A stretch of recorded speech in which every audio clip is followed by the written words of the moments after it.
Cortina, presidente de Neobandas. José Luis, muy buenos días. Bueno, estamos pendientes en el mercado de los bancos centrales esta semana clave, pendientes de lo que diga la FED, Jerome Powell, en esa comparecencia de mañana, reunión de 2 días, y todo esto en medio de esas amenazas de recesión a un lado y a otro del charco. En este contexto, ¿qué es lo que esperan, mirando esas previsiones, mirando esa primera economía del mundo? Bueno, todo el mundo está mirando a Jerome Powell a ver lo que dice mañana. Todos ya descartan que va a haber una subida de tipos en Estados Unidos. Se especula si es 0,75 o 1 el aumento del tipo y, por tanto, van a pasar del 2 al 3 en Estados Unidos el tipo de referencia. En Estados Unidos la situación pues no es muy halagüeña. Los últimos datos abogan a que el crecimiento del PIB en Estados Unidos pues va más bien a la baja. Incluso si se le pregunta a la opinión pública, hay un porcentaje elevado, casi un 50%, que piensa que se va a entrar en recesión en los próximos 24 meses en Estados Unidos, y todo eso hace que la FED pues pise todavía más el acelerador hacia la variable que él ha escogido como palanca para recuperar la economía americana, que es la inflación. Es decir, su target es inflación. La inflación está desbocada en todo el mundo y se ha empeñado en que hay que colocarla en el 2%. Y para colocarla en el 2%, los tipos, según la FED, los tienen que levantar a final de este año pues al 4%, están apuntando.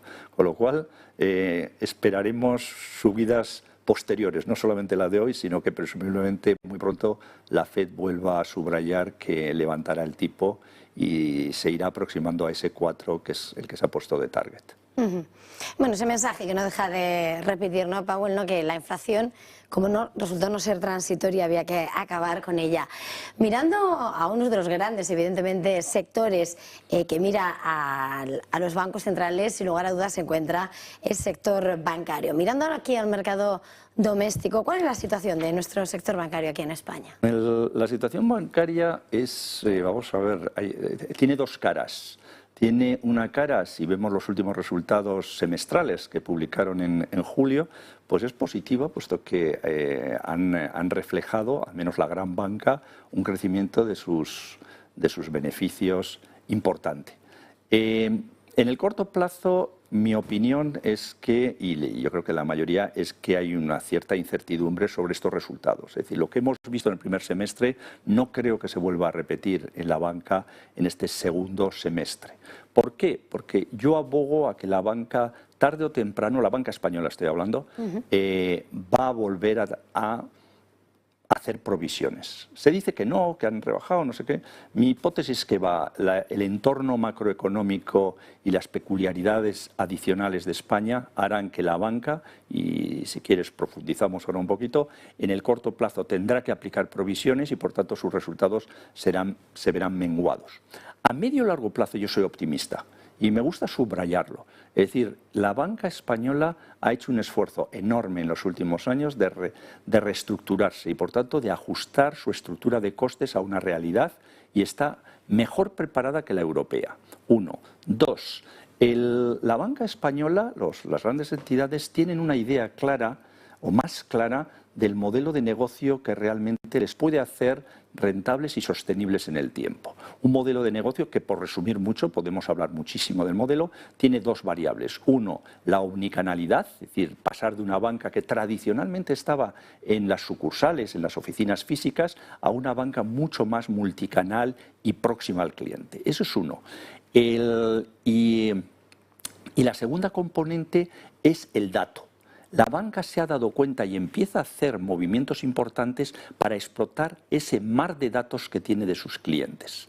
La combinación de multicanalidad y de explotación del dato hace que el modelo al que tienden sea un modelo potente y rentable. Y el tercer componente, que yo siempre lo subrayo, es que la competencia, sobre todo la competencia fintech y big tech, se está ordenando. Y se está ordenando porque la regulación les está poniendo en su sitio.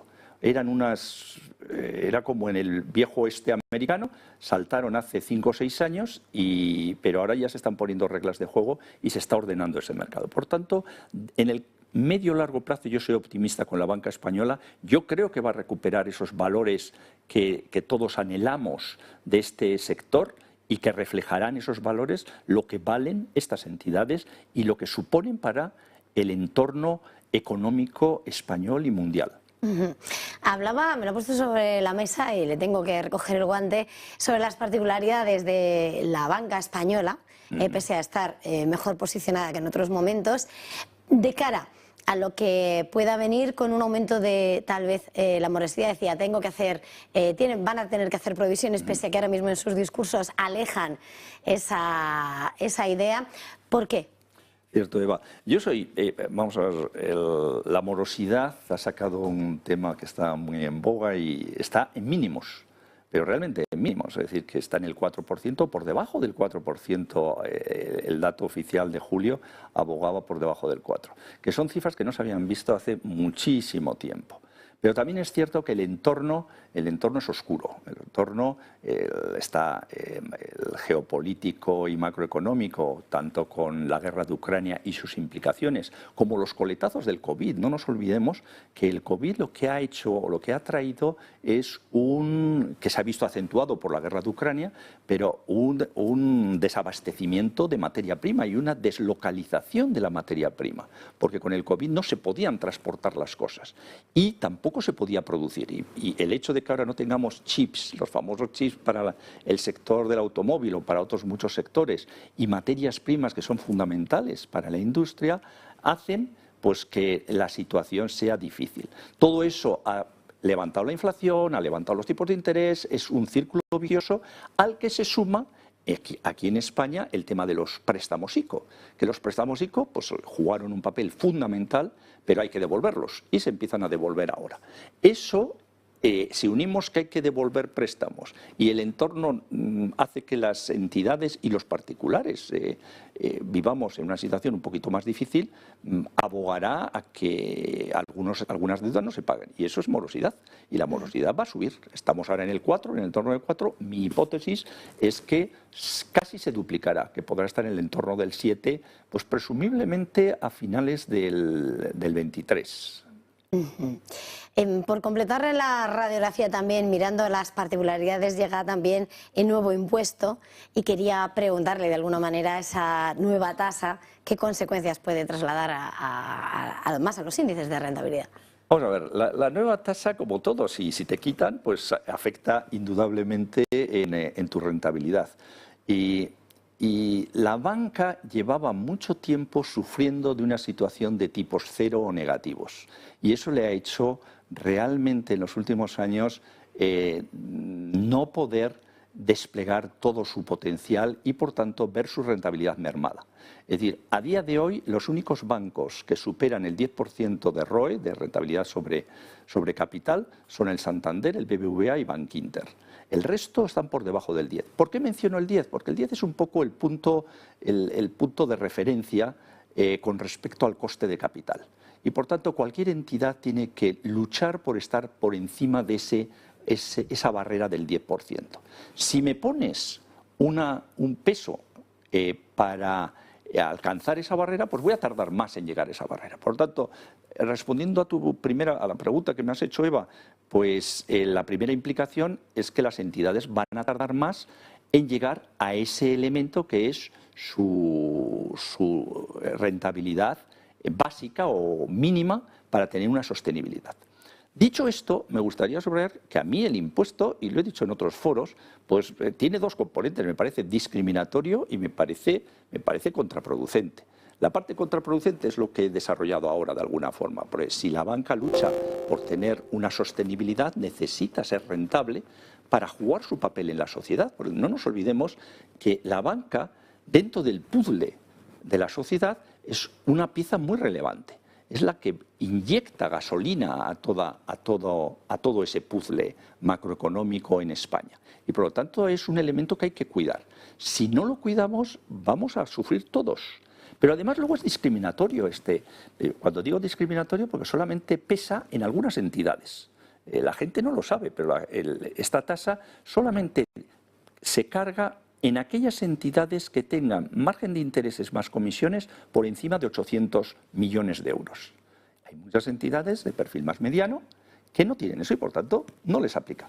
Fenomenal, pero es discriminatorio para los que les aplica. Y tampoco les aplica a las fintech, a muchas fintech. ¿Por qué? Porque no tienen ficha bancaria, no están en el circuito que les afecta. Con lo cual, pues no juegan parte de candidatas a que les apliquen ese impuesto. Pero, sin embargo, compiten con la banca. En fin, me parece discriminatorio, es mi comentario. Pero sobre todo me preocupa esa carga sobre la banca que va a hacer retrasar su situación de verdad de palanca motora en la economía española. Y eso me preocupa. Pues veremos a ver cómo va sentando una vez que termine, eso sí, la tramitación y se ejecute ese impuesto. José Luis Cortina, presidente de Neobandas. Ha sido un verdadero placer tenerle esta mañana aquí en Negocios Televisión en Business Conexión. Feliz jornada, feliz negocio y hasta la próxima. Muchas gracias, Eva. Y hasta pronto.